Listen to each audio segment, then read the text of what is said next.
नमस्कार, कैसे हैं आप सब। मकर संक्रांति का त्यौहार साल के पहले बड़े त्यौहार के रूप में आता है और मनाया जाता है। और इस बार 14 जनवरी की जगह 15 जनवरी को मकर संक्रांति मनाई जा रही है, क्योंकि सूर्य ने मकर राशि में प्रवेश दिन के 3:13 पर किया, जो शाम का समय था। इसलिए उदया तिथि के आधार पर सुबह यानी 15 जनवरी को मकर संक्रांति मनाई जाएगी।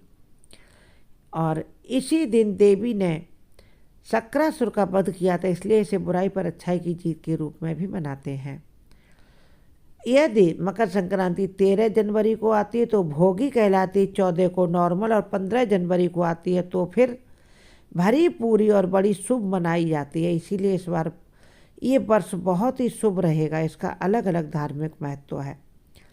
मकर संक्रांति का इस वर्ष 2026 का वाहन बाघ है और उपवाहन घोड़ा है, जो एक दमदार वर्ष का, बहुत ही खुशहाल वर्ष का, भरे पूरे समय का संकेत देता है। इस बार संक्रांति ने पीले रंग के वस्त्र धारण किए हुए हैं और वह चमेली के फूलों की सुगंध के साथ आएंगी। खान पान की बात करें तो संक्रांति इस वर्ष पायस यानी खीर या दूध से बनी मिठाई का सेवन कर रही हैं। ये संकेत आने वाले समय की घटना और ऊर्जा को दर्शाते हैं।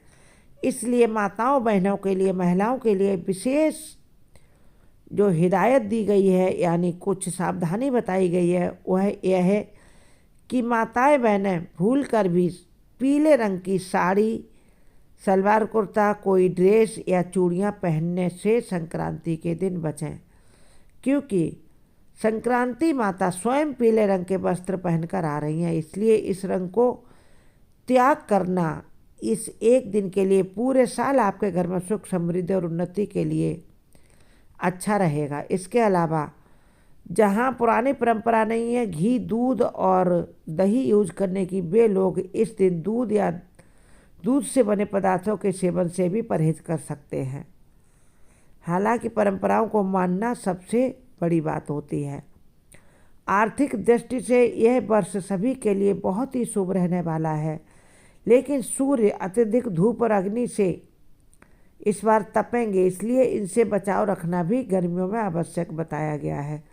संक्रांति पर पतंग उड़ाने की जो परंपरा है, माताएं बहनें उसमें भी पीली पतंग का प्रयोग न करें। वैसे तो संक्रांति पर पतंग उड़ाने की परंपरा केवल मनोरंजन का साधन नहीं है, यह हमारे लिए एकाग्रता बढ़ाने का साधन है और नई वर्ष में नई शुरुआत करके नई ऊंचाइयों को छूने का शुभ संकेत भी है और संदेश भी है। इस शुभ अवसर पर सभी माताएं बहनें जी खोल कर दिल से दान पुण्य करें और बड़ों का आशीर्वाद लें तथा बड़े बुजुर्गों से अपनी बात बड़े आराम से बताएं, क्रोध से बचें और बड़े बुजुर्गों की सेवा करें, तो संक्रांति माता का आपको भरपूर प्रसाद मिलेगा। और ध्यान रखें, पीला वस्त्र, पीली पतंग अवॉइड करें, जिससे आपके घर में साल भर सुख समृद्धि बनी रहेगी। ये छोटा सा वीडियो आगे ज़रूर बढ़ाएं, लाइक शेयर करें, चैनल सब्सक्राइब करें। आप सभी को मेरी राधे राधे, राधे श्याम। मकर संक्रांति बहुत ही खुशहाली का पर्व होता है और सभी से बड़े उत्साह से मनाते हैं, तो उत्साह से मनाइए, प्रेम से रहिए और अपने जीवन में खुशियों को आकर्षित करिए। ऐसी ही हमारी कामना है, भगवान से प्रार्थना। आप सभी को फिर से राधे राधे।